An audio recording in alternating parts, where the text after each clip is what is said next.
सनातन धर्म में वट सावित्री व्रत का विशेष महत्व होता है। इस बार वट सावित्री व्रत आज यानी कि 6 जून बृहस्पतिवार को है। वट सावित्री का व्रत सुहागन महिलाएं अपने पति के लंबे उम्र के लिए करती हैं। इस दिन महिलाएं सुबह जल्दी उठकर सुहागन की तरह तैयार होकर बरगद के वृक्ष की पूजा करती हैं और वहां पर सुहाग की चीजें चढ़ाती हैं और रोरी धागे के साथ बरगद के वृक्ष की 108 बार परिक्रमा करती हैं और इसी के साथ वट सावित्री व्रत की कथा सुनती हैं।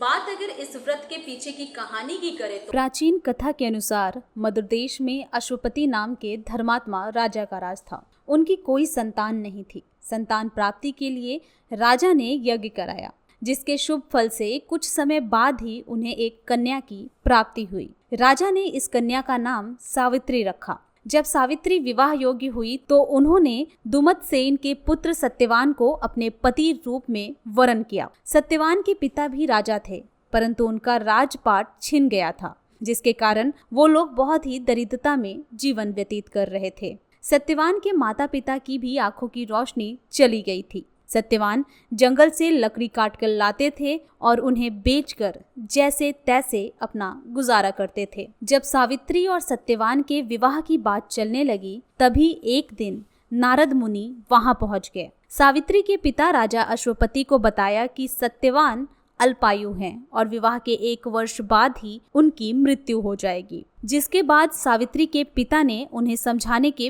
बहुत प्रयास किए, लेकिन सावित्री ने अपना फैसला नहीं बदला। आखिर में सावित्री और सत्यवान का विवाह हो गया। इसके बाद सावित्री सास, ससुर और पति की सेवा में लग गई। समय बीतता गया और वह दिन भी आ गया जिसके बारे में नारद मुनि ने बताया था। उस दिन सावित्री भी सत्यवान के साथ वन गई। वन में सत्यवान लकड़ी काटने के लिए जैसे ही पेड़ पर चढ़ने लगा कि तभी उसके सिर में असहनीय पीड़ा होने लगी और वह सावित्री की गोद में सिर रखकर लेट गया। कुछ ही समय में उसके समक्ष अनेक दूतों के साथ स्वयं यमराज खड़े हुए थे। यमराज सत्यवान की आत्मा को लेकर दक्षिण दिशा की ओर चलने लगे। पतिव्रता सावित्री भी उनके पीछे चलने लगी। उसे पीछे आता देख यमराज ने कहा कि हे पतिव्रता नारी, पृथ्वी तक ही पत्नी अपने पति का साथ देती है, अब तुम वापस लौट जाओ। उनकी इस बात पर सावित्री ने कहा, जहाँ मेरे पति रहेंगे मुझे उनके साथ ही रहना है, यह मेरा पत्नी धर्म है। सावित्री के मुंह से यह उत्तर सुनकर यमराज बड़े प्रसन्न हुए। उन्होंने सावित्री को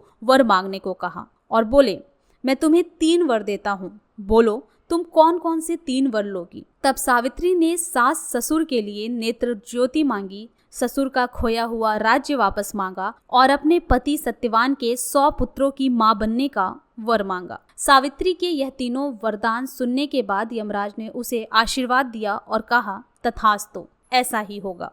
सावित्री फिर उसी वटवृक्ष के पास लौट गई जहाँ सत्यवान मृत पड़ा था। सत्यवान के मृत शरीर में फिर से जीवन का संचार हो गया। इस प्रकार सावित्री ने अपने पति व्रत के प्रभाव से न केवल अपने पति को फिर से जीवित कराया, बल्कि सास ससुर को नेत्र ज्योति प्रदान करते हुए उनके ससुर का खोया हुआ राज्य भी वापस दिलाया। तभी से वट सावित्री अमावस्या, वट सावित्री पूर्णिमा के दिन वट वृक्ष का पूजन अर्चन करने का विधान है। यह व्रत करने से सौभाग्यवती महिलाएं की मनोकामनाएं पूरी होती हैं और उनका सौभाग्य अखंड रहता है।